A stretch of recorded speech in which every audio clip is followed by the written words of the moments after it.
Final അടിപൊളിയായിരുന്നു. എല്ലാം അടിപൊളിയായിട്ട് നടന്നു. പിന്നെ ജനങ്ങൾ ആഗ്രഹിച്ച ഒരാൾ വിന്നറായി. അതിൽ ഹാപ്പിയാണ്. ഇനിയിപ്പം ഗെയിമൊക്കെ കഴിഞ്ഞ് പിന്നെ എല്ലാവരും ആദ്യം സൈബർ അറ്റാക്ക് ചെയ്യാൻ നിൽക്കുന്ന ഗെയിമാണ്. എല്ലാം കഴിഞ്ഞു. ഇനി അവരവരുടെ ലൈഫായി മുന്നോട്ട് പോകും, വർക്ക്സ് കാര്യമായിട്ട് മുന്നോട്ട് പോകും. അപ്പോൾ എല്ലാവരും അവരെ സപ്പോർട്ട് ചെയ്യാം.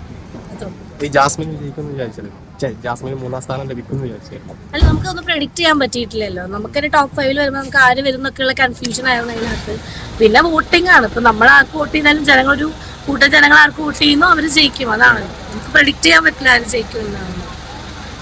ജിൻഡോ ആണ് കപ്പടിക്കാന്നുള്ളൊരു പ്രതീക്ഷ ഉണ്ടായിരുന്നു, എന്നാൽ പ്രെഡിക്റ്റ് ചെയ്യാൻ പറ്റില്ല എന്നെങ്കിലും. ജിൻഡോ ചേട്ടൻ സപ്പോർട്ട് കൂടുതലായിരുന്നു എനിക്കറിയാം.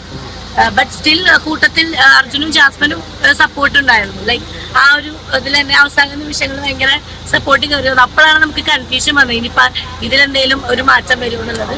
പക്ഷെ ആദ്യം തൊട്ടേ ജിൻഡോ ചേട്ടൻ ആ സപ്പോർട്ട് ഉണ്ടായതുകൊണ്ട് തന്നെ ജിൻഡോ ചേട്ടനെ ജയിക്കാൻ പറ്റി. And he's A very good gamer. ഒന്നുമില്ല, വർക്ക്സ് കാര്യങ്ങളൊക്കെ ഉണ്ട്. ഇങ്ങനെ പോണം. മീഡിയയിൽ തന്നെ നിങ്ങളെ വേർപ്പിച്ചുകൊണ്ടിരിക്കണം.